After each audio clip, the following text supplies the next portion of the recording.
Welcome back to the podcast. It's your boys from S3 Magazine. Today we are joined by Scott Weiss from Konig Wheels.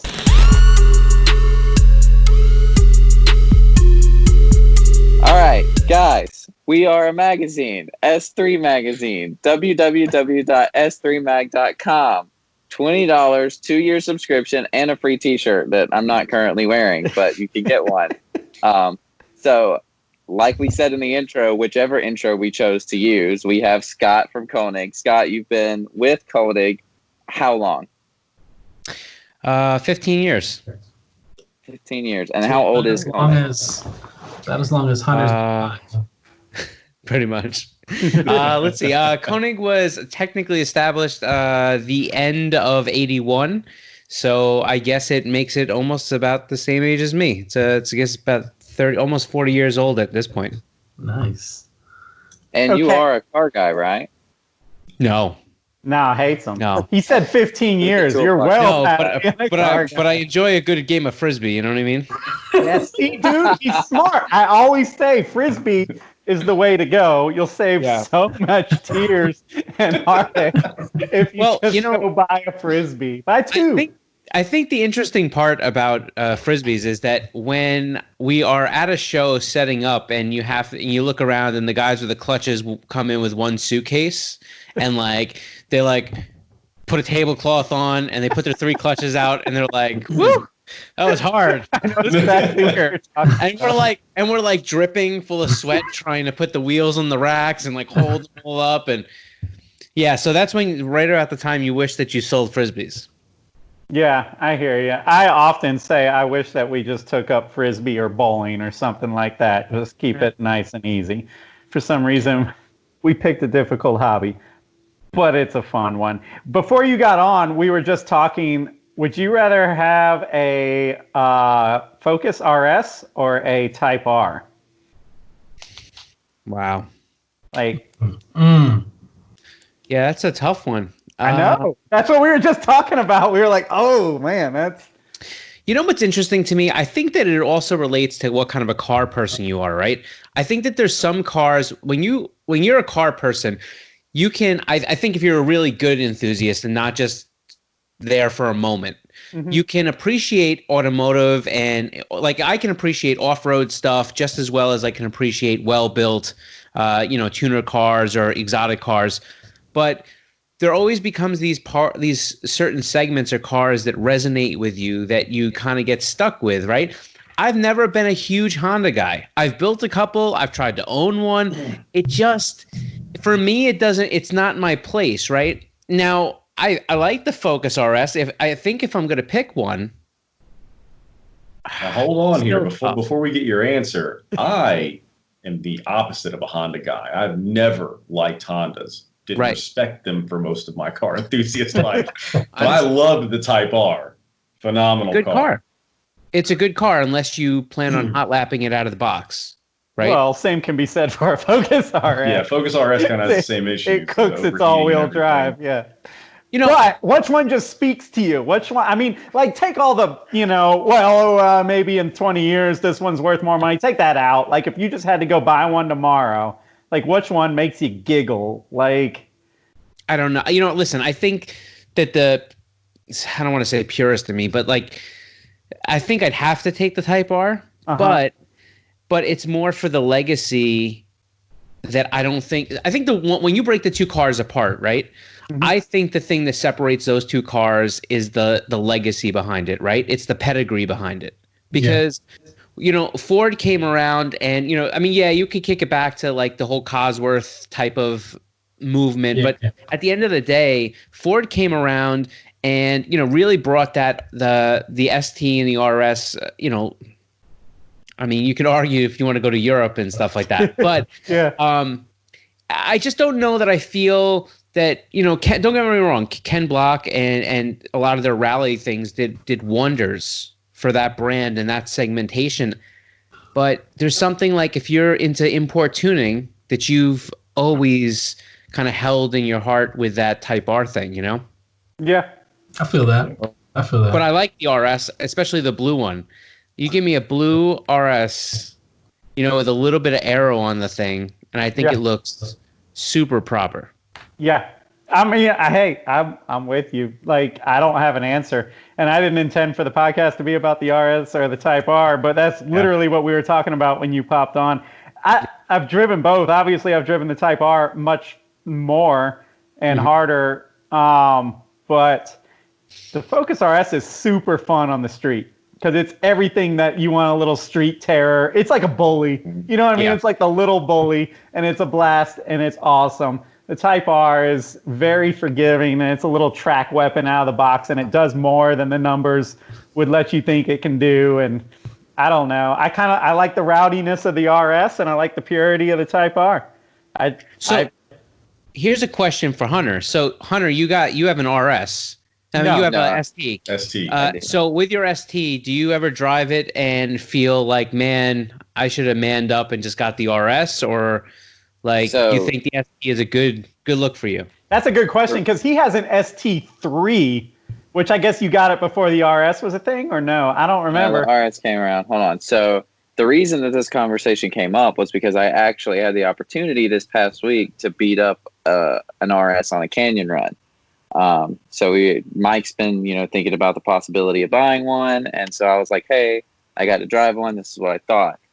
My ST is not just like your regular basic bolt-on. It's big turbo. Like Wooly said, it's the ST3. So it's got, it's the fully loaded. It's basically the same interior package as the RS, just without the Alcantara.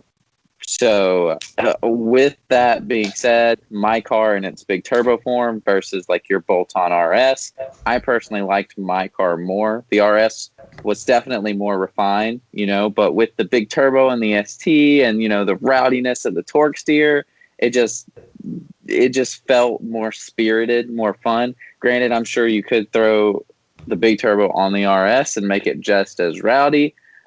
The all-wheel drive system was super weird because I'm adjusted to the ST, pulling me out of corners, very violently pulling me out of corners, versus the RS just kind of dug in and just kind of floated out of it, which is really cool. So I agree with you, and it really just depends on the type of car guy that you are, because if you, for me, like I like the kind of the added challenge of, the mystery of how the car is going to come out with the front wheel drive and kind of manning up and handling the torque steer, versus it didn't feel as fun floating out. But if you're more of like, the Jason Owens or the Brian Tysons or whatever who want every last second, then yeah, the RS is for you.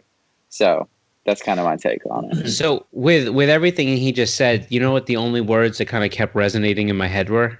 Mm-hmm. This guy doesn't have enough time behind a really fast rear-wheel drive car. Yet. Well, it's incredible when you see how quickly and how different. Like I was always in, like you guys know this, I've always been like a DSM guy, right? So I mean, not anymore, but for years and years and years, that's what I did, and I built a lot of them. And they were always all-wheel drive. I hated getting a GST or something like that. It was just like, to me, it was like a waste of time. I mean, that was your love, but well, I had a GST because I couldn't afford the GSX, and I was honestly, when I got that car, probably too young to really realize. I put the value of the turbo. That's what I wanted. The turbo, the all-wheel drive. I was like, well, I got to call it somewhere, and I can't afford it, so I'm fine. And I didn't realize at that time how much all-wheel drive changed the game. And then I just made excuses to justify my GST is basically what I did.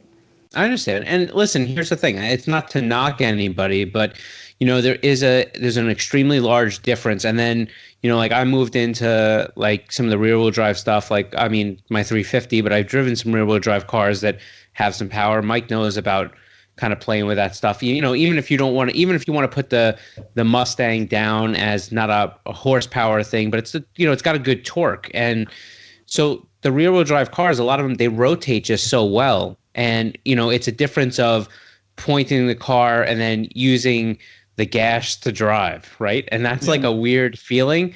But when you kind of start to get into it, it's almost, I don't want to say it's really addicting. You know what I mean? Yeah. Even from a guy who was all-wheel drive, and the one thing about all-wheel drive cars is that, when you put them in a corner and you take them around, they tend to really hold way tighter and they're way more readable and they're consistent and you can really, and a lot of them, the all-wheel drive systems, they're just so rear-wheel drive biased. So you're still getting a little bit of that push out, but but then you get that like pull forward. I don't know. That's what I remember, and it's been like 4 years now, but that's what I remember about the RS is you could whoop that thing in a 90-degree, like just, there's a street, and it would come around and then just immediately fix itself. You just kind of stay in it. But that car also had 3,000 miles on it. It was a press car, 3,000 miles, and they were on the second set of tires. And they were like, please just don't, like, just be careful and don't. They're like, please. And that's please just don't hit a mailbox. Right.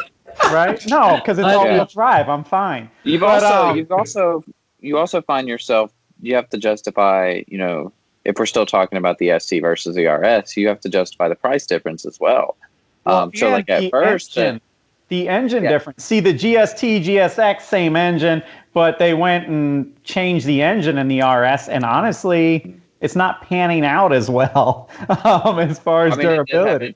It did have its head gasket issues and whatnot. For those that don't know, the ST is a 2.0. The RS is a 2.3. But like when they first came out, the RS was staying around 45 out the door, somewhere around there. And, like I got in my ST for 27. But now they've come down. Like my buddy, it was my buddies that I got to drive. He got his. It had 20,000 miles on it. He picked it up for 26 out the door. So, grand under what I paid for mine. Go ahead. But what's an interesting point? What's an interesting point is that when you ask the question about the Type R versus the RS, now like flip the question around, right?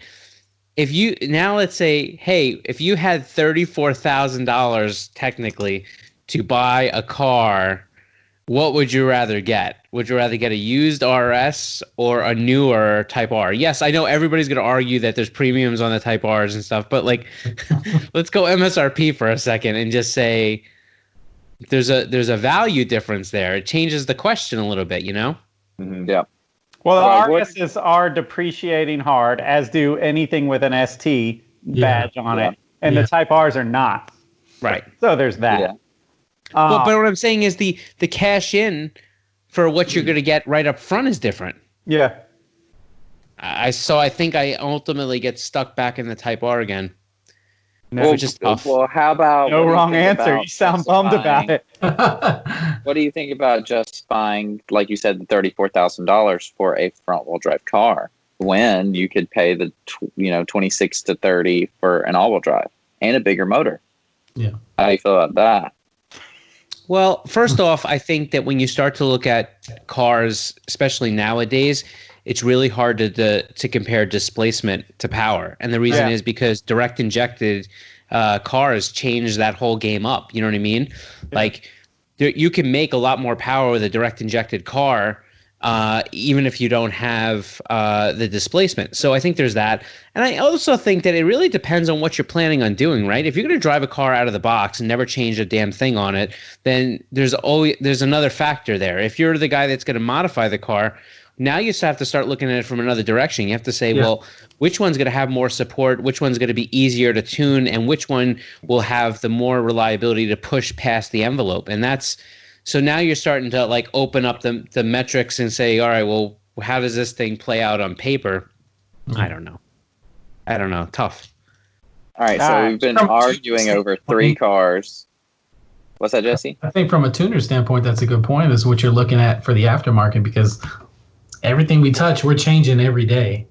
And we can be happy with something for a little bit, but we're going to get used to it and we're going to want to modify it some more. So from that aspect, I'm pulling the Type R every day. How many times have you guys been online at like, I don't know, let's pick an arbitrary number, 1 a.m. and like you're just scrolling through car parts and your stuff and you don't have a ton of money, right? So you're like looking for something that's reasonably priced. You're like, if I could just find something for under $150 that I can do to my car, yeah, all right, and you just kind of like keep going through and looking for stupid stuff. Next thing you know, you're like on the decal page, like you're like, give me anything. Like, I bought a Jeep. I've got a Jeep now, so I'm doing that for all the billions of little things they make for JKs right now. My big problem is I'm looking at cars. Like at that 1 a.m. thing, I'm Me like, too. Me let's too. see what I'm gonna put a max price of 1,500 because I could beat them down to 1,000. Let's see what's that. And I got too many stupid hobbies. Like I'm like, oh, let's look for kayaks. Let's look No, for, that's let's, yeah. I don't let's need. look for I don't more have. bikes because that's what I don't have that problem, but I do have the car problem. I feel like I'm on Craigslist or Facebook Marketplace constantly. Well, how many cars do you have? Not that Now many. I don't have that many. No. I like I sold I sold a lot of stuff. I have the 350, and then I have my daily driver, really, my wife's truck, but like I got rid of everything else. I just have this thing about cars, and now I'm at that stage in my car life where now I just have a bunch of bucket list builds that I haven't done yet. Yeah.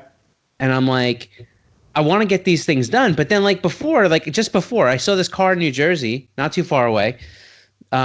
It's a 95 3000 GT VR4 Spider. For 40,000 miles, and somebody put it up for $7,500, and I can't figure out if it's like one of those bait scams or if it's like an old guy that's had it in his garage and now he's getting ready to part with it. Yeah. And like I'm too like, oh well, I don't really want to spend $7,500, but I really want the car, and like I don't know.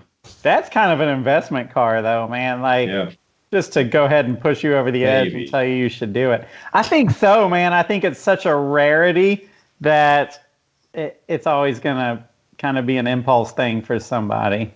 I don't know. I'm with you, though. Like, what I've noticed is I'm really bad about, like, all right, so the era of a car speaks to me. Like, some people, they read history books or they watch the History Channel or whatever. Like, to me, like, I feel like when I get into, like, I like doo-wop, right? I like 50s, late 50s doo-wop music or whatever. It makes me want a car from that era. Like, that's how my brain works. I'm like, I want to get an old, like, 20s hot rod and do it like they would have done it in the 50s. You know what I mean? Or something like that. Yeah. Because I feel like I can touch that kind of stuff, like, I don't know. That's why I like these early 90s cars, because that was a rad time when I was a kid, and I feel like I'm going back. Like I can, it's just, I don't know. There's something about it, and that's what's wrong with me, and that's why every car I see, I'm like, that needs to be saved. That was a cool time period, and I need to get that car, like. I think about all the cars that I sold or got rid of that now I wish I just didn't, Yeah, I don't have that problem because I don't get rid of them. Never gets rid of them. Well, yeah, we know. No, I got rid of the GST, and that was to get the 911. And I wasn't driving the GST. I just basically fixed it to sell it so I could get the 911. Yeah, but that was a good trade. That was a smart move. But the other day I saw a lower GSX 2G on somebody's news feed, and it got me bad, man. I'm like, those cars. You can probably go buy it for $3,000. So just go. Can't, man. That's the problem. Go back and look, and everybody gave up on the cars, and now they're. Well, but here's the thing: we've come full circle. Every platform does it, right? Every platform goes through that period where they're around, everybody there, the price drops. Then all of a sudden they get hacked to crap. Then there's none left. Then the price starts to go up. And then the guys that have clean cars can fetch a lot of money for them. Mm-hmm. And that's where those DSMs are. And I think that I really believe that, 5, 6, 7 years from now, I think that's going to happen with the 350s. I think it's going to start to come full circle on that car. Because I think that you're seeing the same thing. Think about 240s. I mean, there's garbage 240s up here. I mean, garbage. Garbage.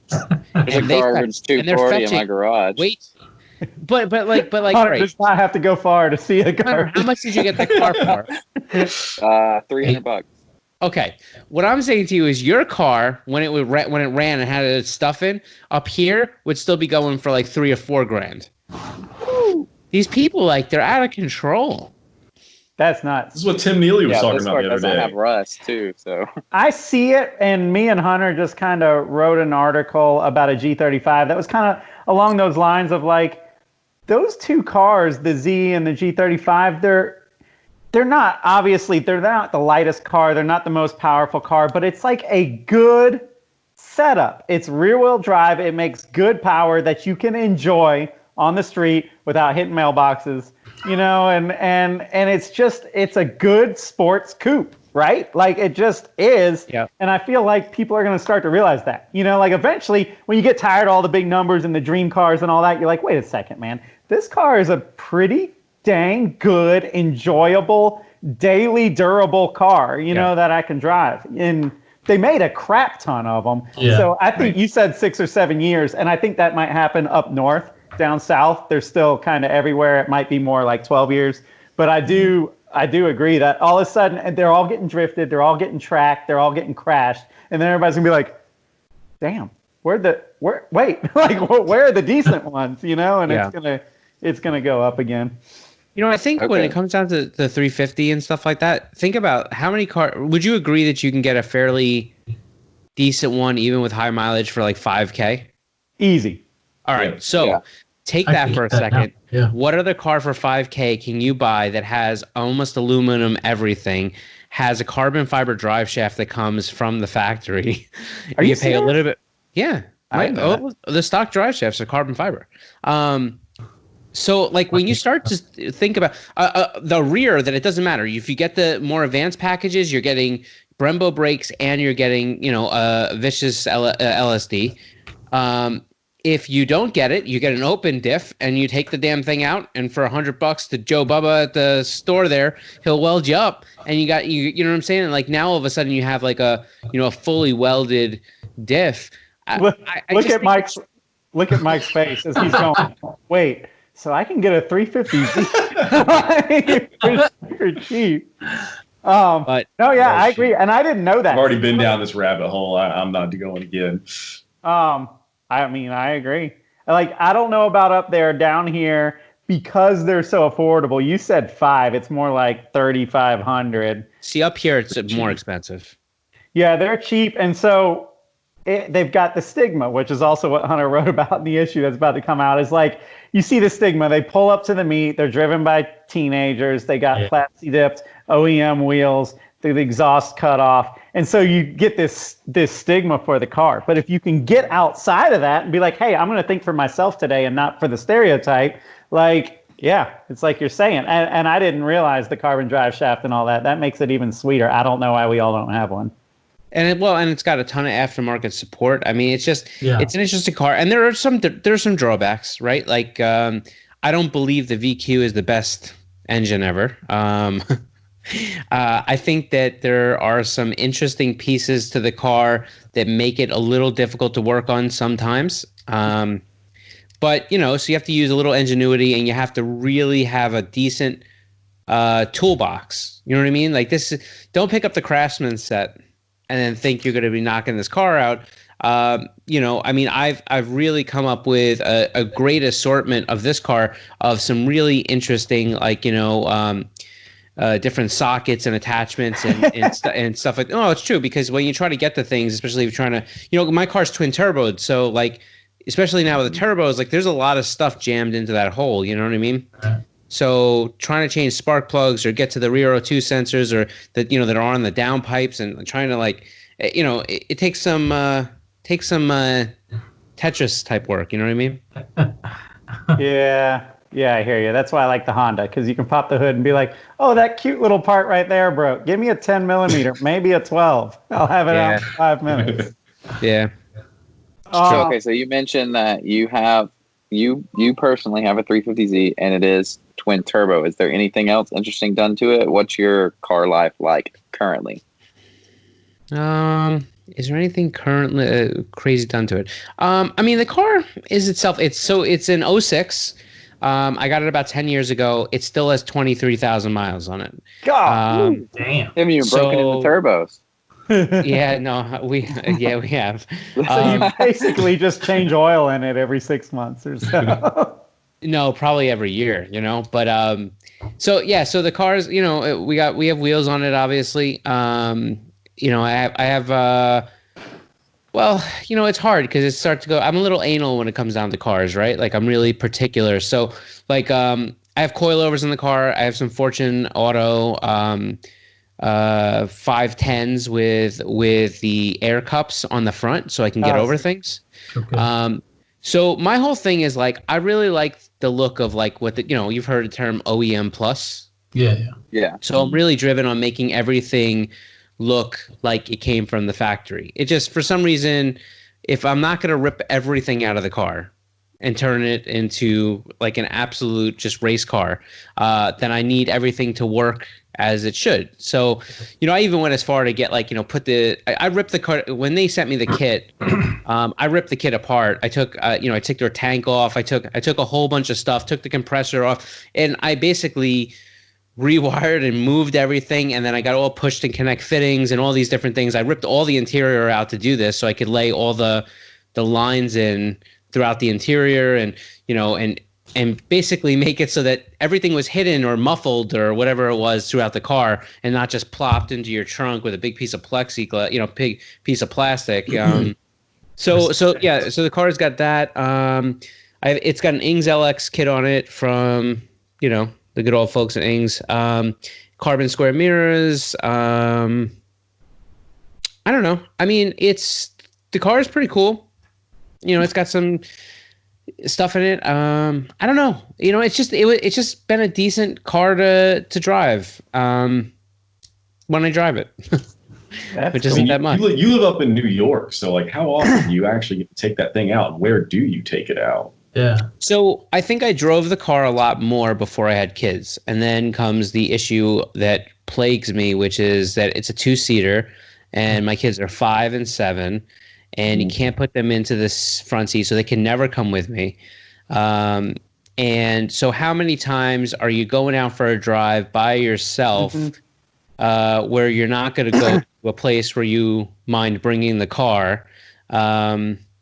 Well, and then if you're not using it, you're always like, screw it. I gotta, that's totally relatable. Like with my, I have a 79 911. It's the same thing. It's like, why the hell don't I drive this car more? It's not because I'm trying to keep it pristine. It's not a pristine car, but it's the same thing. It's like I either have my daughter with me or my mountain bike, or I'm running to the store or something. And that's when it's like the perfect time. But then you're like, I gotta move 3 cars out of the driveway. Yeah, I gotta move my girl's I just want to go to the store and get this. Screw it. Yeah.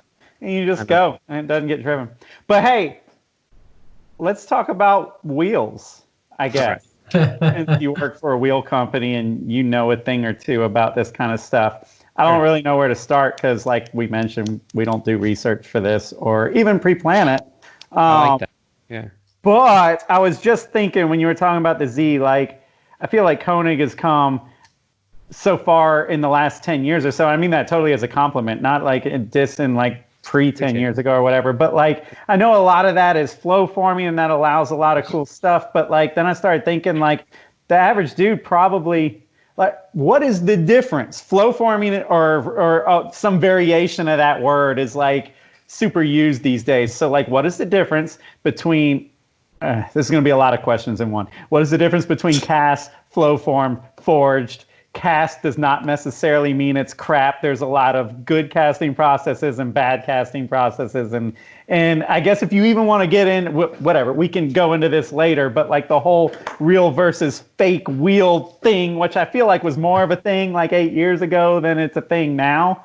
But anyway, for somebody that that's just getting their feet wet and that just doesn't know the first thing about wheels other than, they want some. Like, what's the difference here between cast, flow form, and forged? I guess we can start there. So, basically, with all those questions, you asked me to sum up the entire wheel industry. This podcast might have just gotten a little longer. I'll be back. Yeah. So listen, I think that let's see, how do I try to knock down some of those questions without going super I mean, I can talk for a second and you could be like, no, wrong.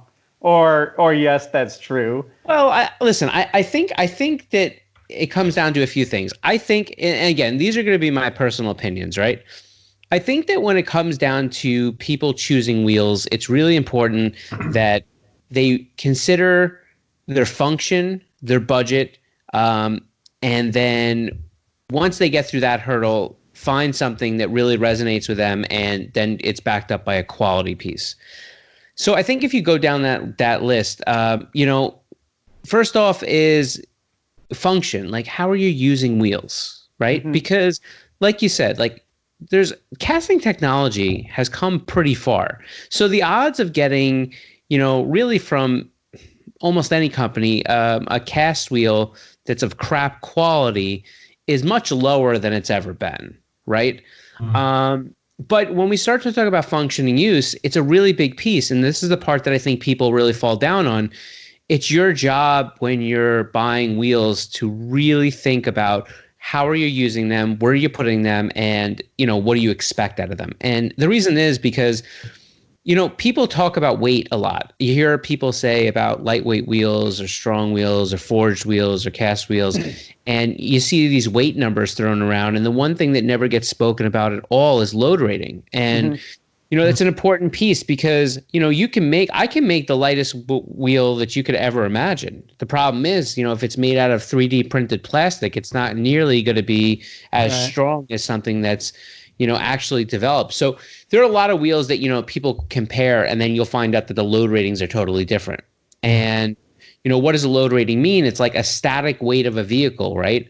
So the problem is that there's really no threshold of and people don't go, like, if you're a track guy, right, and you go to the track and you use your car hard, you don't think about, like, all right, well, what is my wheel rated to with the aero and downforce figured in, and when I go into a turn real hard and all the weight transfer of the vehicle jumps onto that front left corner, you know what I mean? Like, well, so how much more if your car is using X amount of pounds out of the static load rating, how much extra weight did we just put on that wheel? And so there's some other things I think people need to think about. And so when you start to compare wheels and cast and construction, it's the same type of thing. Do I think everybody needs a flow form wheel? No. Do I think everybody needs a forged wheel? Definitely not. Does it mean that there are some people that can benefit from a forged wheel? Absolutely.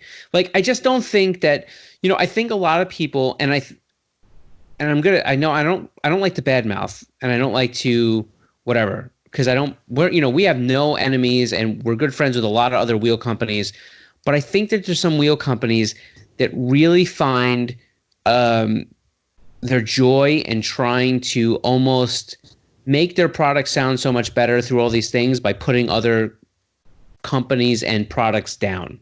And So I think good. I mean, is it like most things in life where you can get a really good product for X amount of dollars and you can get a slightly better one and skyrocket the price? You know what I mean? I'm thinking about mountain bikes right now because that happens. You can buy a hell of a mountain bike for $5,000. You can buy one for $10,000 that's better, but, like, you know what I mean? Like, you're getting marginally like better, 2%, 3%, yeah. And so your price starts going up exponentially because of they're using the best of everything, the best, absolute best construction methods, and every little gram counts and stuff like that. Yeah. But I'm assuming that's how as I get older, I realize that life is like across the board. And I think that you'll find that to be true in every product in every industry. Yeah. Across the board, that there's going to be circumstances like that. But, then there's this other realm, which is, and I won't get into it, but, our parent company who, we are the factories, we're not importers. Right. And our parent company, like we make a lot of private label wheels and we make a lot of brands Yes. That are out on the market. And Yes. I'm not, we don't say anything else but that. People could do their own research if they really want. It's fine, but, like, that's not the point of the conversation. My point is that these wheels are all different price points. Right. You could take that for what you will, but, you can't use price as a determining factor. Right. But I also think that you shouldn't have to. If one of these wheels resonates with you, makes you feel good, they have the right marketing, it gives you the right image, it makes you feel good. If you're happy about spending your money, if you feel that you got a quality piece, you should do it. Yeah. You know what I mean? Like, I just don't know. 100%. I just don't like when people, they start to compare. Like, we get it constantly. Like, we'll do lives. We go live on Instagram and Facebook, 3 p.m. on every Wednesday. And so we take questions every week. We do constantly. People will be like, so what's the difference between the Hypergram and the RPF1? I mean, how do you want me to answer that? Yeah. Yeah. I'm Super with you. tough. I think that's the problem is that, as car people, we start doing research because we want something that performs really well. But then you get past the point where you're like, you get too smart and it scrambles your brain and you have too much information. And eventually it's like, bro, buy the wheel that you got. You should like your wheels. You shouldn't buy one that you don't like because it was a quarter of a pound lighter and you saw the numbers online and now you're only thinking numbers. And I feel like people are scared to give an explanation of like, I just like this wheel. Everybody wants to. Everybody, if somebody's asking you about your wheel, you want to know exactly the numbers of why it's the perfect wheel for this. Yeah, I mean, don't be scared to just say, I like that wheel. It looks good on my car. That's why I got it, because I drive it. We shouldn't be scared to say that.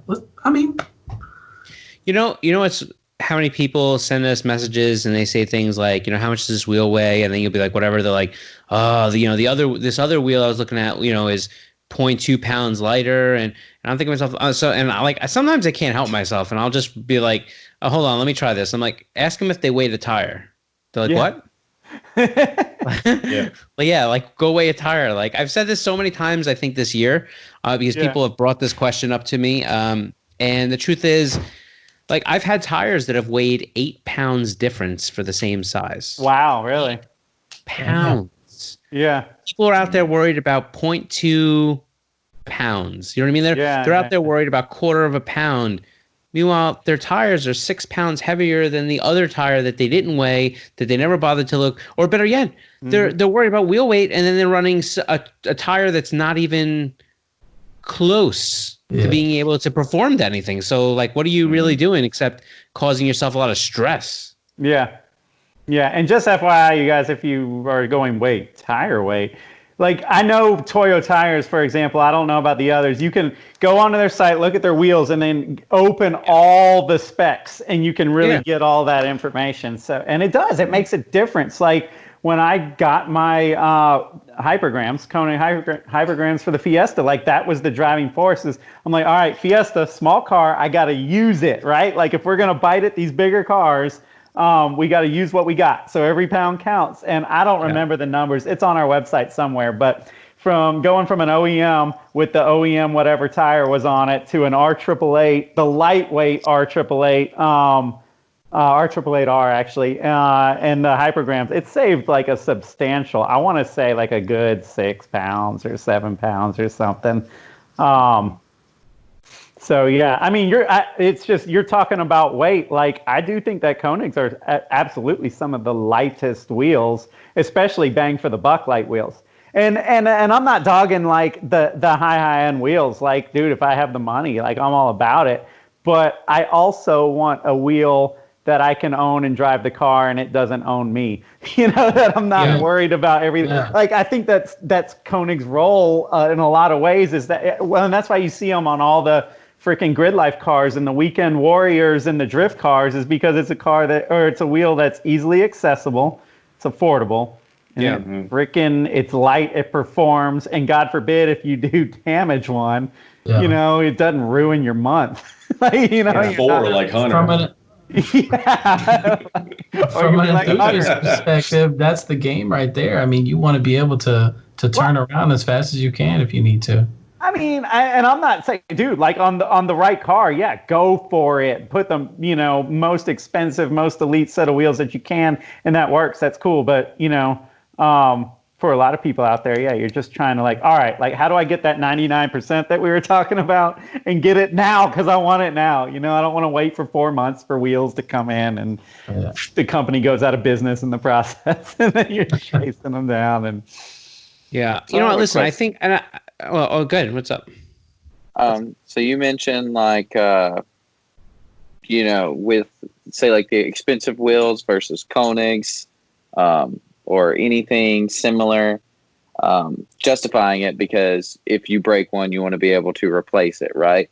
I see online a lot of the same argument, even with Konigs, to like some sort of rep brand. What's your opinion about, replica brands and the stigma that brings? I think that there's something out there for everybody. And, like I said, I don't like to knock things. I think that, I think Konig's had a really interesting history over the last, almost 40 years. And, they, the company's evolved and changed. And I like to think that, in the past, 5, 6, 7 years, we've really done some incredible, I don't want to say rebranding, but a lot of putting a lot more into product design, development, and Right. use. Kind of really Sure. making sure that we recognize our lane. I think there's a lot of companies out there that are going to make wheels that work for somebody, and it's really hard. I remember exactly how I was growing up and building cars, and I was working on other people's cars for parts. You know what I mean? Like I would barter for parts. I would trade things. I would do side hustles for parts. Like I was broke, but like I always figured out a way to come up with money or parts to put on the car just by hustling. Right. And I think it's hard to tell people at different stages of kind of their modification game that they should be shunned because they run something that may be on the market. So I think there's that. I think it is disheartening, and it can be difficult to see maybe. And I say this now, like, so I started basically doing most of Konig's design work starting the end of 2015, right? Okay. When you say design work, you're talking about designing wheels? Yeah. Okay, just making sure that somebody didn't think designing marketing materials or something like that. Like, all right, Sub-question from that. What exactly is your job title with Konig? That's a great designer, question. marketing. I'm not exactly sure. Well, look, Scott Weiss, the balls. Right. Right. Just drag it along on the ground. Listen, I do a lot of Konig. I don't want to make it sound like as far as work effort, but I do a lot of different things at Konig, and I'm really pretty blessed to have a great team to kind of help me jump around with, But as far as wheel design, and what I mean is, like, I'm not physically sitting there drawing wheels, right?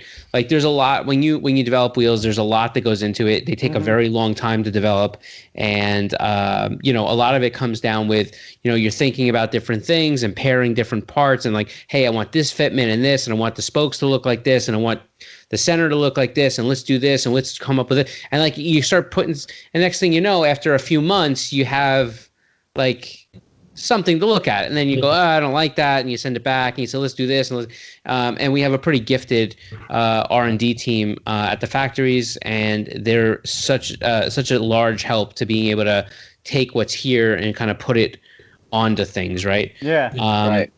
And and then there's a lot of back and forth, and we get together with a team and we start talking about like, do we like this? And people are like, that's crap. You know what I mean? And it takes a long time to come up with something. And there's plenty of years that we get down to the thing and we're like, I don't know. Like, yeah, you get so far into it, and then you're like, dang it, do we even like this anymore? Like, well, and it's true. And sometimes you're so far down the pike, you're like, the worst thing in the world for me is, well, at least the past 5 or 6 years, has been like, a lot of times what happens is we run to the buzzer, and then the first time we actually physically see the wheel is at SEMA, right? Oh, wow.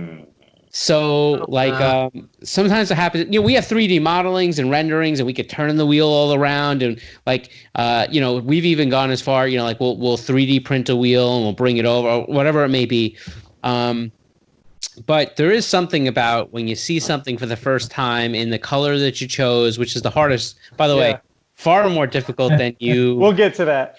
Far more difficult than designing or developing a wheel is trying to figure out what color to make it. But so I listen. There's sometimes we get to SEMA and it's like, all right, hold on, which palette has the new stuff on it? It's over there. Like, and we're just ripping stuff apart. Looking for these wheels, and we're laying them on the ground. And the worst feeling in the world is when you open something up and you go, oh. That's like, what it looks like. And then you're like sitting there, you're like, it's not bad, right? It's not bad. Like, it's not right. It's not bad. How many times has that happened? Oh, it happens. It happens. Oh, well, I'm sure it happens. Even when we our shift knobs all the time. You know, you're like, oh heck yeah, man, we're gonna do this flake gold. It's gonna be so awesome. It's gonna be so awesome. And then you get it, and it's like flake brown, and you're like, no, man, like that's not it. Right. You know, and we got to the same game. It's pretty dope though, really. Like, right. Yeah, I don't know. You know, if that happens, I mean, you've been there plenty of SEMAs when you guys walk up and I'm like, let me show you the new stuff, and I'm like, what do you think? Do you like it? Like, is it good? You know, and there's this part that, like, you know, sometimes you almost like, am I getting too old? Like, do my tastes like, and that's the other hard thing about working on wheel designs is that one thing people don't realize is that there is something out there for everyone, and you can't just make one type of. If like for a company like us, we are able to keep our pricing affordable by making sure that we sell good volume. Yeah. You can't see, that's the thing. You can't have it both ways. You can't be the niche company and sell a lot of wheels. You can't be the expensive company and sell a lot of wheels. You can't be the cheap company and have brand image. Like it's like, you know, you can't have all of these two things, all these things. So you have to really just try to stay in your lane. And when you take on a project, make sure that you're not doing it to try to gain money or market share. You're moving into that segment because you think you can bring something to the market that would be a benefit, right? Right. And that was kind of the revamped look that we took back, you know, in 2015. We're like, you know, the thing is, all of our products are good. Like our quality is great. Like our factories are good. Like what we do here, R&D is good. We put the right fitment on cars. Like we make sure that they're properly load rated and they they pass all the strict standards, and all that stuff is great. But what do we want to do?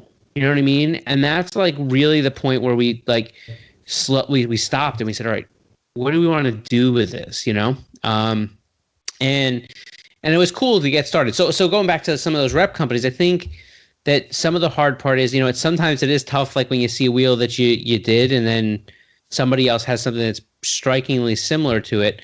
But this is the wheel industry. And unfortunately, as much as I don't want to say this, it's tough to reinvent the wheel, you know? And there's times that we've started out with wheels, like not even thinking about a wheel.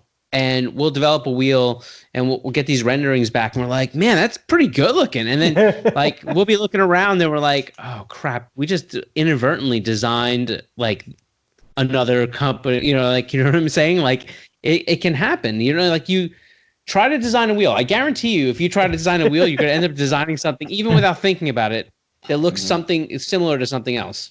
Yeah. Tough. Okay, so let's talk about the customers.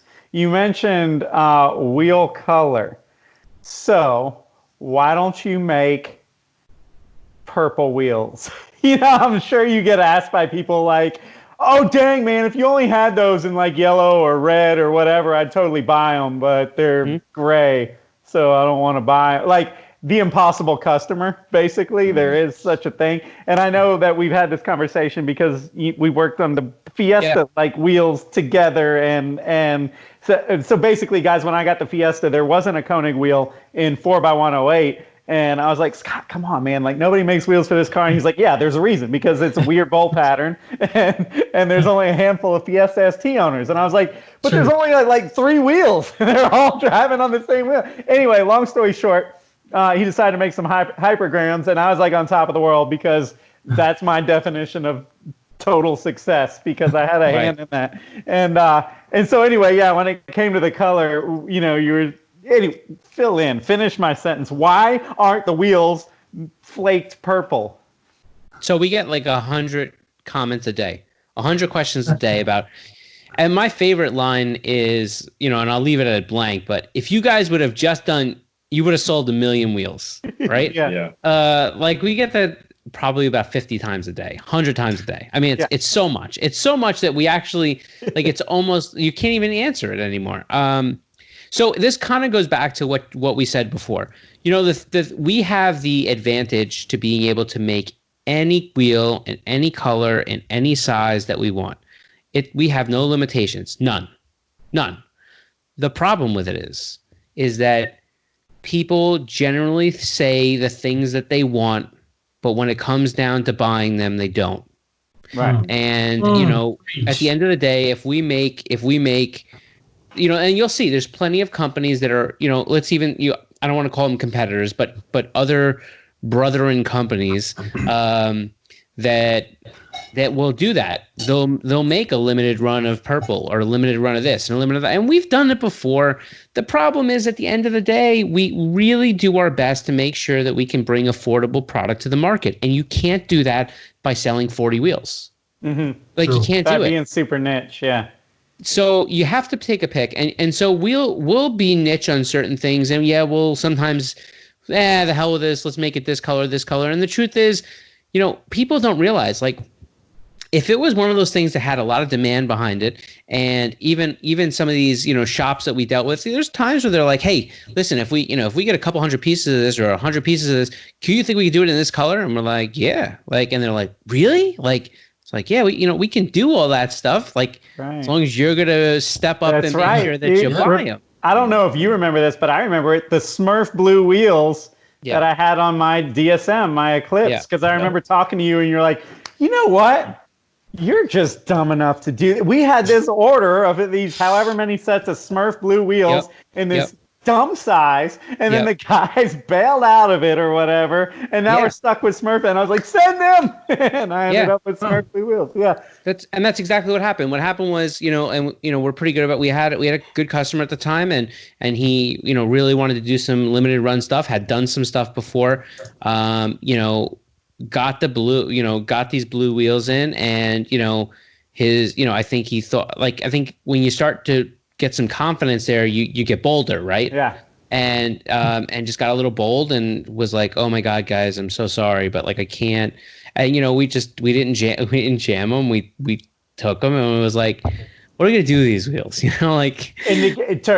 this was 2008, so the loud colors on wheels. I mean, it was being done, but it was probably 2010 or 11 where that became a thing. Everybody was having the wild color wheels. But then that was that was wild. Smurf blue was kind of off the wall. And then you start talking about if you're going to do a lot of customization, and you're going to charge a higher price for it because it's going to cost you more money. You're not going to sell as many. At what point do you get to the point where somebody could take it and have their wheel refinished and pay the lower price? I don't know. It's a conversation that comes up quite a bit. So it's really just out of, people say, oh, it's about sales. It's more or less about trying to make sure that we bring something to people that we legitimately think that they'll buy and want. And that will look good on and that they can afford. Cars. You know what I mean? It'll look good on a red car just as good as it looks on a white car or whatever. Yeah. And I'm guessing it's the same with wheel sizing. I'm sure people go, why don't you make that in a -20 offset, 18 by 12, or something like that. And it's just because nobody would buy it. It's and so what's interesting with wheel sizing and fitment is that people tend to everything is the forum driven thing. I saw it on Instagram. People call and they call all day long and they'll speak to sales guys. And I hear, I'll be walking through and I'll hear the sales guys going, it doesn't fit. No, it doesn't fit. I don't care what you saw on the computer. It doesn't fit. And I know people think that we're being dream killers, right? Conservative. But at the end well, here's the thing. We know where aggressive stands. And when you tell us you're going to put a wheel, let's say the car takes an 18.5 at a 25. And we know that's when you put the proper size tire on it and you're not doing any crazy suspension mods or cambering in, that's the right fit for the car. And when you start to go any real more than that, you take the chance at rubbing, right? Mm-hmm. So we tell them hey, look, that's all the wheel on the car. Whatever you do after that, it's cool, but we can't tell you to do it. And that's what people want. They want us, a lot of times they want us to say, yes, you can do it. You know why? Because when it rubs, they want to be able to send it back. Right. Yeah. Right. Good news is we're not a retailer. We don't sell to the public, but we also try to make sure that when people call us, we answer their questions. We take the time with them on the phone if they want it. And if they go to a retailer, we don't want the retailer to have a problem where they're saying, oh, well, Konig said it would fit. Well, anyhow, bottom line is we get these people and they'll say, no, well, I want to put this 18 by 11 on my car to 15. And we're like, well, you could do it. It's just not going to fit. And they're like, no, it does fit because I've seen this, a bunch of these cars now that everybody's running it. Mm-hmm. And we're like, well, no, not everybody's running it, but like, trust me, it's not going to fit unless you're going to make it work. And they're like, what does that mean? And it's like, well, Cut can't the tell fender you. off. Well, or and it could be a combination. Like, people don't realize there's a lot of things to massage a wheel in the car. Doesn't mean it's correct. Doesn't mean it's good, right? You can roll your quarters, you roll your fenders. You can short the tire, which is like, to me, is one of the worst wheel and tire offenses that you could possibly do. You can adjust the camber in, so you basically take all the tire that you got and basically make it so that not all of it's touching the ground. You can, there's a lot of things you could do to massage a wheel onto a car. I just think that at the end of the day, and then that guy will go. The best part, this is the best part, is the percentage of now. Usually, what happens is when somebody messes something up real bad, there's only one or two ways it goes. One, they keep their mouth shut because they're so embarrassed that they can't get this thing to work. Or two, they call up with this fury that you can't imagine, and they're like, I don't understand what happened here. I ripped my tires to shred. My quarters are blown apart. I mean, like, we get this stuff all the time. It's like, well, that doesn't fit. You guys said it would fit. We never said it would fit. Never in a million years did we say it would fit. It's like, well, I saw it on the internet that it does fit. Okay, so wait, so we didn't say you saw it on the internet. It's like, yeah, I saw it I saw it on Instagram. It's like, well, all right, well, I don't know what you want us to do. Like, they get so upset, and not everybody can make some of these things work. I just think it all comes back to what's best for you. Right. So I got two things from that.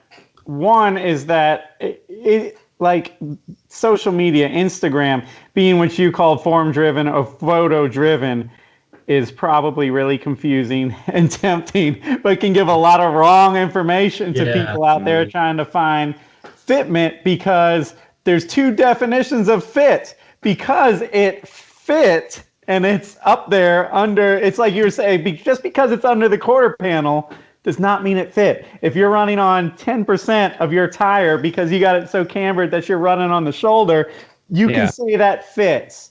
Fair. Right.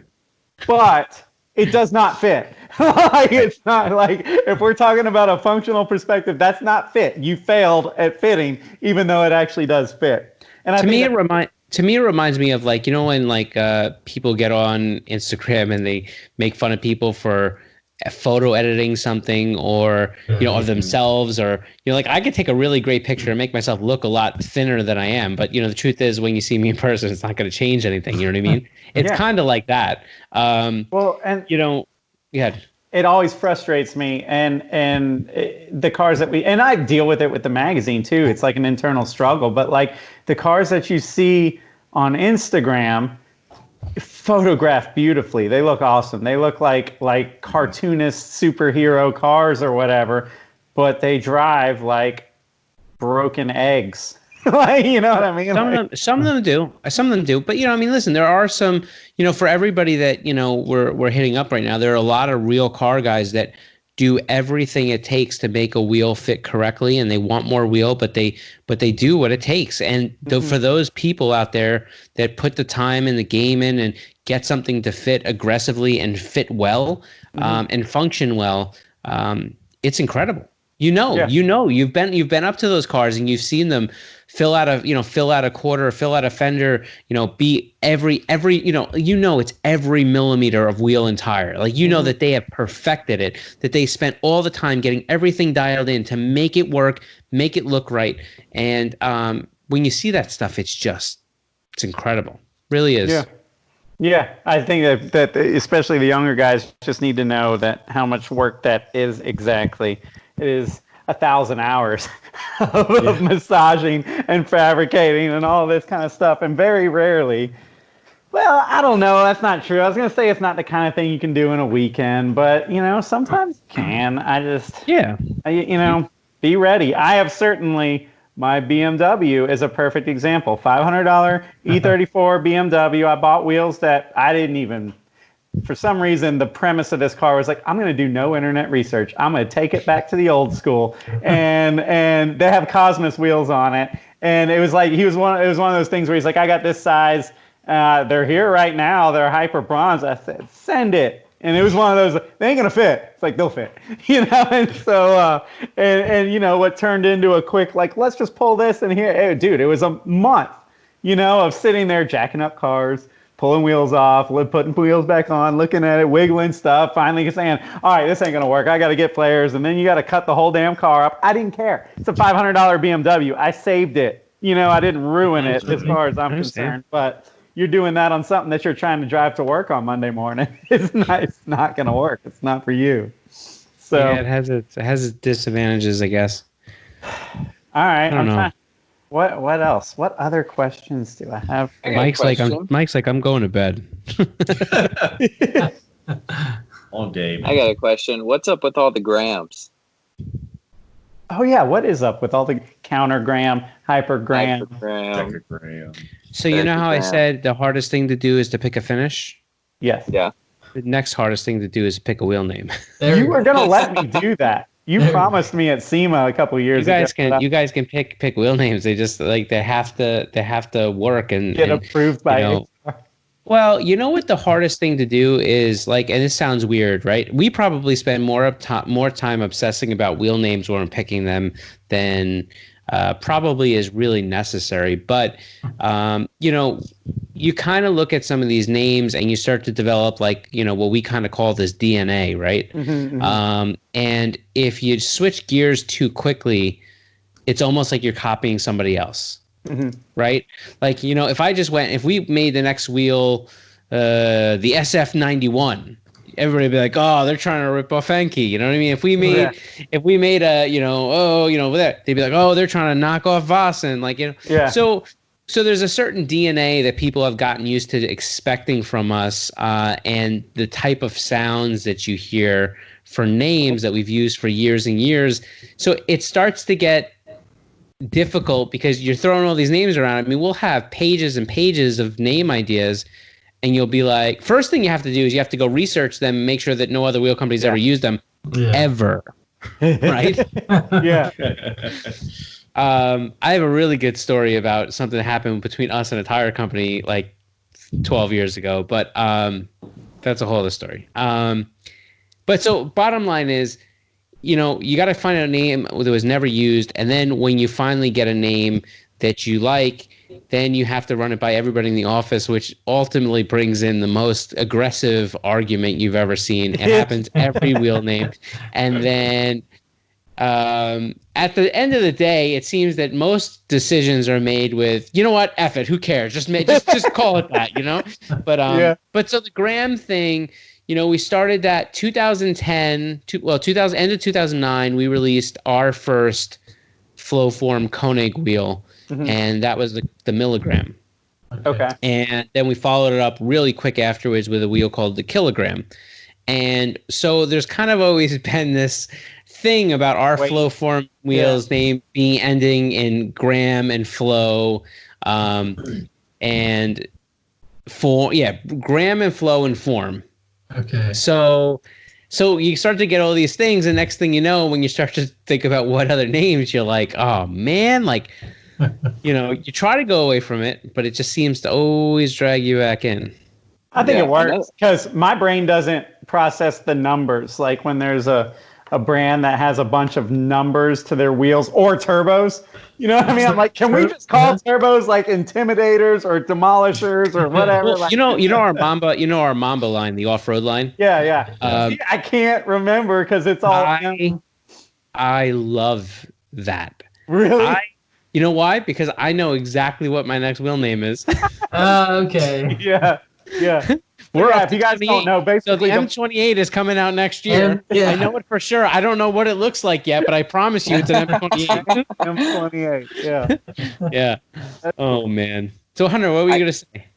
I find it the association better too, because sometimes when I'm talking to since I've started working with the magazine, I found myself more of a wheel connoisseur in a way. I like knowing the wheel names and the brands. It's just something that I've, it's kind of just this fun thing that I've gotten into.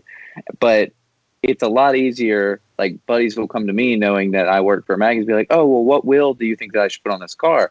And, if Konig comes to mind, I find myself going gram. and then it immediately floods back to me. Well, the decagram and the countergram and versus a whole bunch of numbers. So where did the dial-in come from? That came from my boss, so the president of the company. We were coming up with a few. It was probably it's a long time ago. I remember him walking out and being like, "Oh, no one named this wheel yet." This is a true story. He said, "No one named this wheel yet," and we were like, we started coming up with names, and then he came back like a few hours later, and he's like, did anybody pick up a name yet? And we're like, oh, and we start talking about it again, and then like he walks away, and so this goes on probably for a week, like every few hours, every day he'd walk out, and then he walked out and he's like, that's it. He's like, did you guys pick a name? Like, we're making part numbers. It's happening today, right? And we start talking again, and he came out a little bit later and he's like, I called it the dial-in. It was just like, we're like, all right. Do you still make the dial-in? And is it still gold? No. Well, so no, the answer is we don't make, we do make the dial-in, but the gold, we started to wind down. I think we still make it in 15x7, but the 8 and the 9, we stopped making it in gold. Dang. Well, whatever. I've got mine. Okay, so the Mamba wheels, you mentioned Mamba. Mamba is Konig's off-road brand. What are you seeing happening in the off-road wheel market? Bronze is getting hot, huh? Yeah. I mean, I think it is, but I mean, I think it had, I mean, the problem is that like black still sells 10-1, right? Really? Yeah. I'm feeling like I'm noticing, all right, Toyota guys, obviously bronze, they've been on that. I feel like now I'm noticing my Jeep buddies who are, black, tough. And now they're like, dude, I saw this one on bronze. I'm like, yeah, welcome to the party, man. Like, bronze is dope, and I feel like it's starting to hit the masses now. I think wheel finishes are interesting because they can be super regional, right? Like you guys being in the Southeast and a lot of other people that will be in the Southwest or on the West Coast. There's a lot, like when you say Toyota to somebody in different parts of the country, especially when you're for a truck, you're going to have very different connotations toward that. You say it on the West Coast, there's a good chance that you're going to get a very Asian importy type of tuner look that's wanted there, right? You say it in the Southwest and they're thinking like 2-wheel drive, really big 22x12 type stuff, and you're like, what, how does that even work on a Tundra? But like, but that's their thing. And then you say, go to Southeast and like now you're starting to see people that are really, they're like us, they came up in import tuner, they came up in tuning days, sport compact car, and now all of a sudden they just want something else to do. Right? Yeah. You can't they close all our racetracks. Like you don't have anywhere to go and race. You can't street race. Can't like there's like you're like, what do I do? And so you're like, and I got kids. Yeah. So I'll get a Jeep. Yeah. I'll get a Jeep and we'll go on the sand and we'll have barbecues and we'll catch some fish and we'll do all these outdoorsy things. And then when they're not with me, I'll go drag it through the mud and convince myself that this was a great investment. Yep. I mean, we were talking about that on a podcast recently, and me and Jesse have gone through that, and it's like you're born again. It's like you feel all the same feelings that you got from the imports when you were a teenager. It's like this, like, man, this is like new, and I'm learning stuff all over again, and it's fun again, and it's a blank canvas. And you're right, you add kids in the mix, and then you can justify the purchase. So I think the best part for me, and everybody's got their own experience to it, but one of the biggest things to me with cars has always been the building and the hangouts, right? Like even now, like, my wife will kind of say, hey, what do when your birthday rolls around, what do you want to do on your birthday? And I'm like, I want to have a car day. Like, just let me go out in the garage and like pull things out. And I want to, I usually try to, for my birthday, I always try to like order a couple of things in for the car. So I have something to install that day and I like building and making and like fabricating and like welding. And like, so, part of and then it was even better. I mean, now nobody's around to do anything with, but like when I was younger, like that was the thing. Like we order a few pizzas and everybody would be by the house and there'd be 10, 10, 12 cars in and we'd just be making things. And and it didn't go faster. It went real slow. Yeah. But it was interesting to like really be able to hang out with people and like, just joking and hanging and chilling and working on cars and I don't know. Like that's always been my thing, right? The building part. I mean, I feel that like yesterday, me and Hunter went wheeling. We had fun wheeling for sure. But like, I think I realized this on the drive home, Hunter. Like, I think the most fun I had yesterday was at Chili's. Like, we went to a brewery, we had a beer, and there was a Chili's like basically right up the street. And it was like, well, I got to split, guys. And Bubba was like, come on, I want some Chili's, And I was like, I really don't have to split. You know what I mean? Like, I love my family. I want to get back to them. I feel that sense. I was like, but we're here. We're here now. Like, it doesn't happen as much as the pizza days that you were just talking about. I was like, screw it. Let's go get some bottomless chips and salsa. And we went to Chili's and, dude, just hung out and had a blast, man. And, dude, that's what it's all about. And not to promote or not promote off-roading, but I thought you were going to say Chili's. I was like, now the podcast. Promoting Chili's. I'm on that email list. I get my free dessert. Throw that chili logo at the center of our images. But the off-road thing, what it provides for people that maybe especially getting into that age where kids are a factor and so you can justify it, like you get out there and you have that time. It's like a break, like all my hood rat friends ain't coming over to help me mess with my CRX because my wife ain't having it. You know what I mean? Like, we're not going to have that thing up on jack stands in my driveway or whatever. But like the off-road thing gives you the opportunity to go out with your buddies, with your boy, with your crew. The investment is small. You go out all day hopefully nothing bad happens, for the cost of your taquitos or whatever you pick up at the gas station and a tank of gas. And you're just out there all day having fun. Like, I don't know if we covered 5 miles yesterday. We somehow spent, from when I left my house to got back, was 16 hours. I don't know how the hell that happened. But you were just out there hanging out. A lot of it was Hunter trying to find. I don't know where you found 16 hours. Like, and Hunter lost his phone somewhere on a mountain. I got it back, though. I got it back. It became Bubba's mission to find the phone. Somehow I came across I called my family. I was like, if there's any way you can figure out how to track my phone, please do it. Somehow they found a longitude and latitude location of it. And we plugged it in a satellite GPS and had to drive up the side of this mountain to get the phone back. Yeah, it was an adventure. But crazy. And at the time I was just like, Hunter, damn it, dude. Get your crap together. But now I wasn't there, but I guarantee Wooly was 100%. So we're leaving. I don't care about your phone. We're leaving. You know how I don't care about you. I don't care about your phone. I'm just trying to get Chili's. Get my salsa and chips. The kids these days wear basically Daisy Dukes for shorts. These chubs or whatever the hell you want to call it. Is this what happens down there by you? Yes, dude. He's got literally Umbros on or something like that. And so they're not meant for a phone. So the phone falls out, and the whole time I'm just like, if you hadn't had your sister's shorts they're not meant for your stones, you know what I mean? Yeah, right? So the whole time I'm sitting here like quietly coming unglued. Like, if you hadn't had your sister's shorts, this wouldn't be a problem. You need to start running up that damn mountain. He's like, dude, that's like 2 miles. We're like, yeah, each way. You better hurry.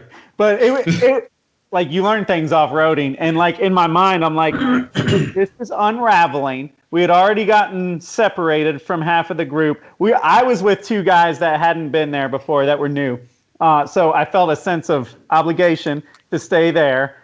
And I was like, okay, so we got separated, not ideal. He lost his phone. Like, this is unraveling. This is a learning moment. We don't let it unravel more by me leaving these guys to try and go up. I'm talking steep, slick mud, and I was like, you don't separate, you don't go up alone. I'm going to get stuck or I'm going to break something. I'm not going to be able to communicate because cell phone service. So I was like, the best option, as much as it sucks, is for you to start running up that mountain and go get your phone. And he was like, well, I'm going to have to take your phone so I can reach my phone. And I was like, no, because we're not losing 2. Always like, I'm not here to help. I don't care about your Finally, problems. Bubba came in and saved the day. We kind of relayed the message to Bubba. You know Bubba from Black Bear. Yeah. And yeah, we relayed the message, and he was like, "Can you help me get my phone?" And he was like, "Damn right, I will." And like 5 minutes later, you see him barreling down some mountain, and he picks them up, and they go and they get it done. But yesterday, not so funny. Today, I realized that those are the moments that make this so freaking awesome and fun. So It reminds me of the year that we were leaving SEMA and we get to the airport and one of the guys had left his wallet in the hotel room. And so there was that initial times. It was that initial internal discussion of like, should we leave him? Yeah. It's so like, what'd you do? Jesse did that to me in Kentucky. Somebody else went back. Phone. I lost my phone. I think I put it on the ST on the way to Holly Intergalactic Ford Festival. Made it to the track, realized I didn't have my phone, didn't know where it, just lost it. It's always at the best time too. It's always at the best, most convenient moment when you realize that like you lost something. I'd rather lose a lot of things before I lose my phone. Yeah. That's what I was realizing. Yeah, Quickly. It's like the worst. My wallet. I'm like, I can call DMV. I can get another license. Like, right. But like your phone. Mm. See, immediate I'm the opposite. I don't mind losing my phone because everything on my phone is uploaded to like my accounts or whatever. So I can get another phone, and within the hour, I have the same thing I had 2 hours. I just think about the most aggravating thing of trying to figure out how to get all the things back the way they were. It just like makes me itchy, Yep. And then they go, "What was your password?" And I go, "I don't know." That's really every passwords to get a new phone. It's ridiculous. I hate it. Yeah. Anyway. Yeah, it's pretty crazy. What else do we have to talk about? I've got one more question. Were you around for the Underground 2 days of Konig? The Underground 2? You talking about the video game? Need for Speed Underground 1. I've actually got it pulled up. Konig's got the DTD glides, rewinds, drones, podium, blatant, and holes on there. Oh, gosh, so that would have been like circa 2005. Is that when you started? Yeah. Okay. So basically what happens here is video games are actually done, my guy's been taught like, we should do a podcast on this. I'm like, it's not that interesting. But perfect for ours. I know. Yeah. He's like, video games, they're actually done like years before they come out, Right. So a lot of times, like we'll get that comment quite a bit. We're still in a lot of video games and people will be like, why are the wheels so old? And it's like, well, because we gave it to them 4.5 years ago. Like, they needed it right away 4.5 years ago. So, and that happens all the time. So that's what happens. You kind of, they pick wheels and sometimes they'll pick wheels for you. They'll be like, oh, we want to show these wheels. And we're like, why? Really? Because it's easier for them or something, or I don't know. But yeah, so that was, we were around for that. Remember the Konig colors? Mm-hmm. With a K? Those spoke to me. Yeah. 2004. It was not the main SEMA, but it was the SEMA that was in Jersey. IAS. Or whatever. IAS, that was it. Yeah. So my dad worked in the automotive industry and took me out there. And you guys had the Konig colors, which they were called colors with a K, if I remember correctly. Yeah. So this were lime green or orange. Davey. Do you know what my highlight of IAS was? Huh. In 2005, it was I got to meet Funkmaster Flex. Are you serious? I had a Funkmaster Flex digital Beats Factory that I messed with on my PlayStation 1. Listen, so from New York, Hot 97 was always like a big thing for us, right? Oh yeah. Like especially in college and in high school, like when we were cruising around at night, we always had like Hot 97 on, and Funkmaster Flex was like the guy that like ran that at night, and I remember even like, when I was in college and coming, I went to school in Northern Jersey and I'd come home, so I always had, obviously had to drive through the city, especially after 9/11 and all these different things, like, it just being able to have like Funkmaster Flex was the thing. So in 2005, when he was there and I heard it, I was like, I went and sat in line. Really? And I'm not like a super. I've met a lot of celebrities, like you, same way you guys have. Like it's the nature of kind of being around, whether it be booth signings or whatever. You meet a lot of people, and and I've always been pretty immune to that. But there was something so like I want to be able to meet the person face to face that I've been listening to, like what feels like my whole life. You know what I mean? Yeah. Did you like really talk to him, or did you just like pose for a picture? Or we didn't even have phones back then that took pictures, but no, we did pose. My wife now, who was my girlfriend then, she actually was there too, so we got in a picture together. No, I mean, what I was gonna say to him. I mean, listen, the only other person I think in IAS that I really had a great time speaking to for a few minutes was Steph Papadakis. Okay. Yeah. Yeah. Okay. Because to me, I mean, like Hunter, this is way before you, but like, drag racing was like, I can't. It was, to me, it even felt bigger than what Formula Drift feels like today, right? Okay. It was like, because it was like the only thing. I don't know how to explain that. You know what I mean? Like Autocross was there, but it was like something that 3 people did. You know what I mean? Yeah. Like, and then, and I'm sure a lot of people argue with that. So I don't mean it as a negative thing. But so to see these guys that were breaking records and doing these things that just felt like unheard of, with no funding and peanuts. And then to know like how involved guys like Sean Carlson were with Steph and stuff like that. They're just, and so I remember I stood in line to hang out and speak to him for a little bit too, just because I just felt like, and then, it's funny, years later now, we're all in the same, not in the same boat. It's not fair. Steph is like, but I mean, like, I just mean like in the industry, like where if I ran into him, not that we're friends or anything like that, but I could be like, hey, what's going on? We could have a quick hello kind of conversation. But, that's kind of like my parts, like, I mean, I think about it like, my day, like Steph and Vinny 10 and, and all these guys that were out there running, Lisa Kubo, like, you know what I mean? Like those Ed Bergenholtz, Ron Bergenholtz. And so now to be, friendly with a lot of them, and, like Vinny 10's like my, like my uncle, you know what I mean? Like, really? Well, he's out here. So, I mean, I love the dude. And so, that's why I try and tell like Hunter a lot, and I end up feeling like grandpa or whatever. But it's like, when I was a kid, we drove uphill. There was only uphill. Yeah, I was like, I just wish you could have seen like the energy that was there at the beginning, because all this stuff was happening for the first time. Like, you know what I mean? It wasn't like imports. Imports were the new thing. Now imports are kind of like what people do. But like back then, all that kind of crap was happening for the first time, and everything was just super wow. Yeah. What did you do before Konig? Massive back then. What's that? What did you do before Konig? So let's see. I went to college, like I said, in Northern Jersey. Last couple of years, I was so into cars, I convinced myself that I wanted to have my own shop, right? So me and a buddy, we had basically what we did was a friend that owned a shop. We would basically borrow time from him, and sometimes we'd creep in there at night.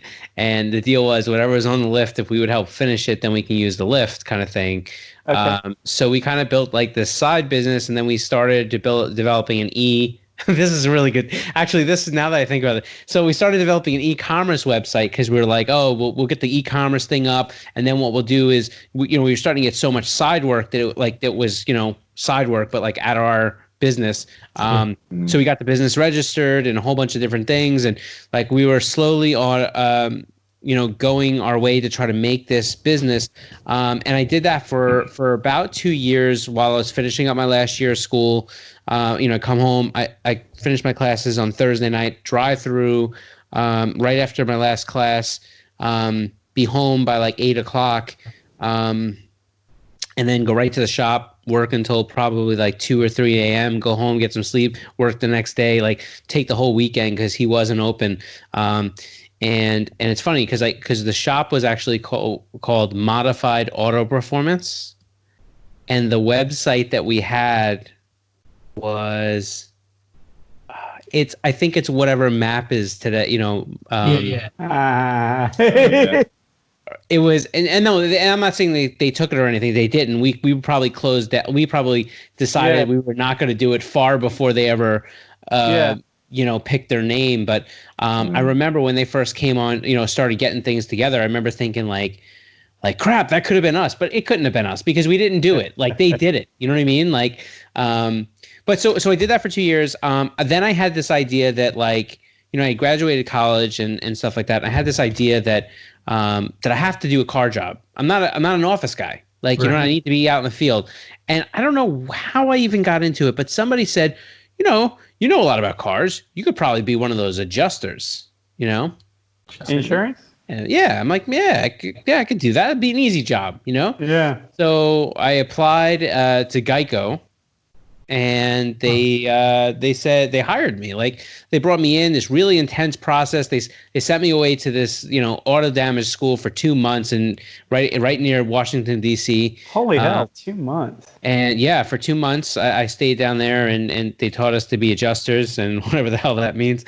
And then I did it for 11 months before I absolutely said to myself, this is the worst job ever. Yeah. Same for me. Well, you did that too?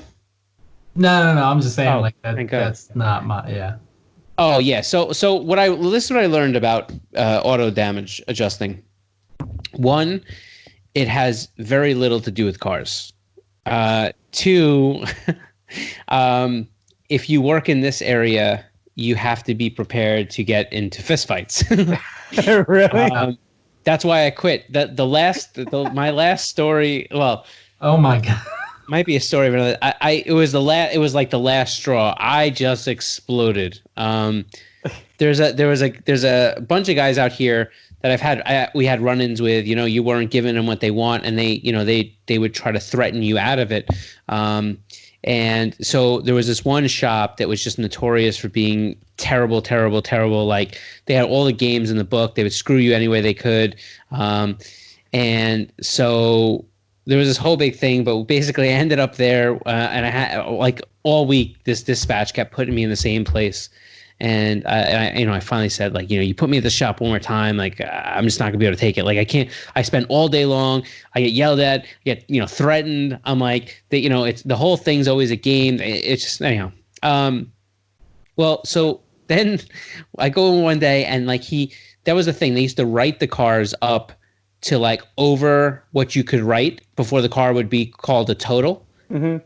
And then he used to be like, no, just write as much as you can and save it. Now, I'd been there the whole week, and his game was before I would leave the parking lot, they would be called, because you have 2 days to get back for what's called a supplement. So before I would leave the parking lot, their receptionist would already be calling me saying, oh, we have supplements on these cars. I'm like, you didn't do anything. I'm just looking at them still. They were, and so they would basically try to write 100% of the car and then save the car. So they got to work and they got paid over, and they would do it little by little. So they tricked the car over so that you couldn't total it. You were so invested at that point.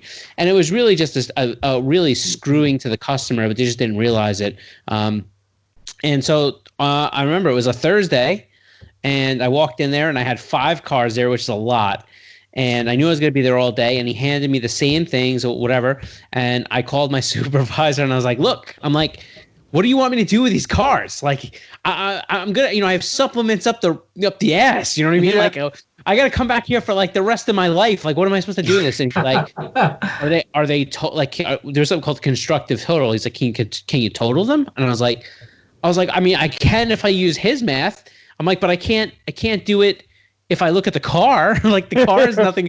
You know what I mean? The car would be fine. The car would be bumped in the front left corner. He'd be like, "Oh, you see the rear? How it's wavy? We gotta pull it back out." I'm like, "What are you looking at?" So it ended up being one of those things where I took all 5 cars that he had and I totaled every one of them. I totaled every single one of the cars. And then I walked back in and I threw all 5 estimates on his desk. And I said, they're totaled. And he goes, what? You totaled a car on me? I'm like, no, I totaled all fucking 5 of them. I'm like, whatever. And he lost his shit. He grabbed the torque wrench and he picked it up and he's chased me out into the middle of the street. I mean, remember we're in New York, like, you know, it was close to the New York City border, and Queens right there. And people, cars are now like stopped and like honking and like swerving around us. And I remember like just screaming like you do this, like my name's gonna be on your shop. I was screaming and we're like cursing at each other and his guys are over there. And I remember thinking like, there is no good way out of this. I remember thinking like, if I run that way, he's gonna hit me with a torque wrench. If I run this way, it's his guys in his parking lot. Like my car is in the parking lot. Like I'm never gonna, even if I get into my car, I'm never gonna be able to get out of the parking lot.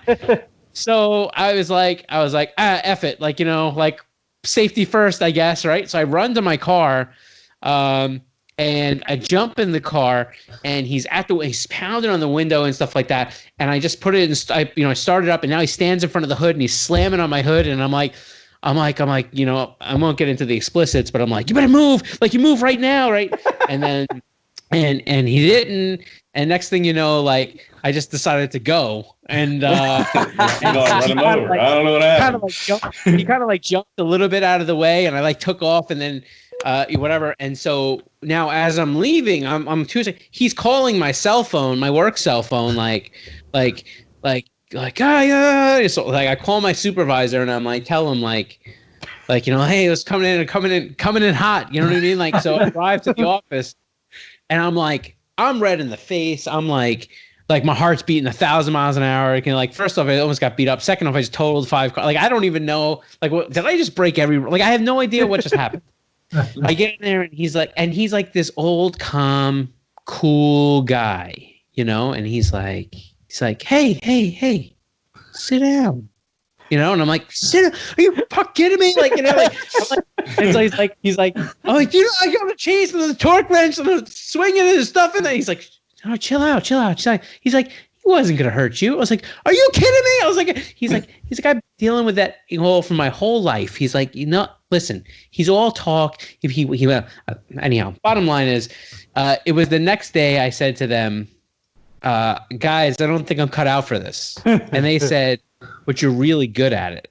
And I said, I don't want to do this anymore. So they're like, well, just reconsider it. We'll put you in what's called a drive-in, which is basically like the place where you drive to go get your car inspected. It's at the office. Yeah. So like put you drive-in, real low pressure. Just take some time. Just, you know, take some deep breath. You just got to learn to let it roll off your back. I'm like, he was going to hit me with a torque wrench. Like, you know what I mean? Like, this isn't the first argument I've had where I thought I was going to get beat up, but this was the one that was like, I was being chased, you know? Yeah. So I did that for like 3 weeks. And then, I ended up buying a set of wheels for my brother, a car that I built for my brother. It was a first gen GSX, you know, it was an Eagle TSI. So I put this car together for my brother, and I wanted to get him a set of wheels. So my buddy's like, oh, I know one of the guys that works over at Konig. So do you want us to, you want me to holler at him and see if we can, you know, get you a set of wheels? And I was like, oh, that'd be cool. So I ended up getting him some of these wheels. And I was like, Konig, I'm like, that's cool. I'm like, they're out here? And he's like, yeah. I'm like, So I go into their website. Like, remember, this what just happened to me. Like, I'm all traumatized still. It's like only day 3 of working the drive-in. And I go into the website and I go to the contact form and I'm like, I don't know if you're looking for a marketing guy, but I got a marketing degree and I really love cars and whole thing. And a couple days later, I get a phone call. I get an email back.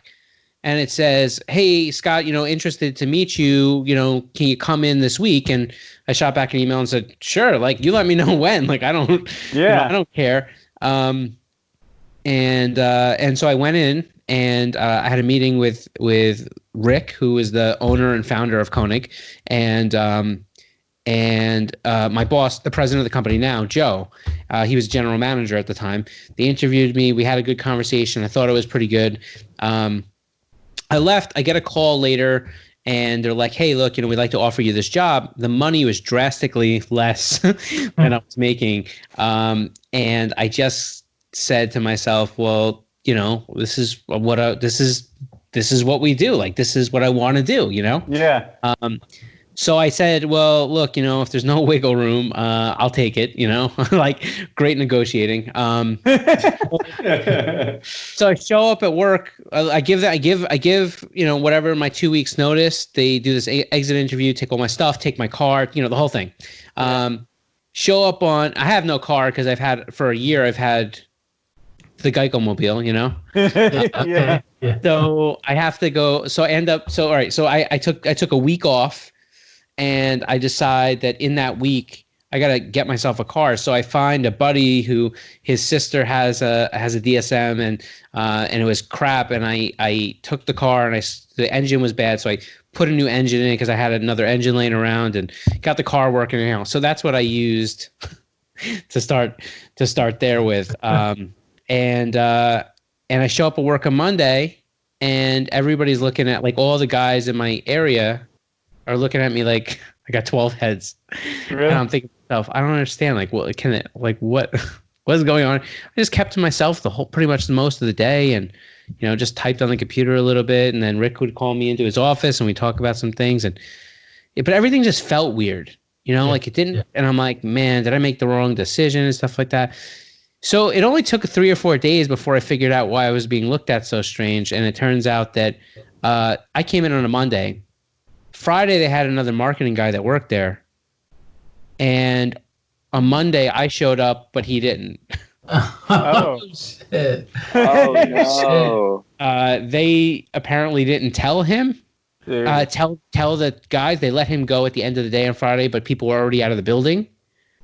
And and so I came in on Monday, and they were like, one, like, hey, where's the other guy? And two, who are you? You know what I mean? Same. Oh. Like So the that same is- thing happened to me with S3. I saw a job was available for editor of S3, and I was probably your same age. I was 25 or something Right. like that. Yep. And so I was like, oh my God, is this for real? I'm going through it. And long story short, I know I've told this story, but you might not have heard it. It was right before SEMA. They were like, hey, man, we got your application or whatever. We got your email. And just, we're going to SEMA. So give us a couple of weeks and we'll get back on this or whatever. My dad worked in the industry. My mom worked for Delta. So I could get out there for free and I could get in. And my dad's like, yeah, you need to come out here and bump into, this Todd Lamb guy, the previous publisher.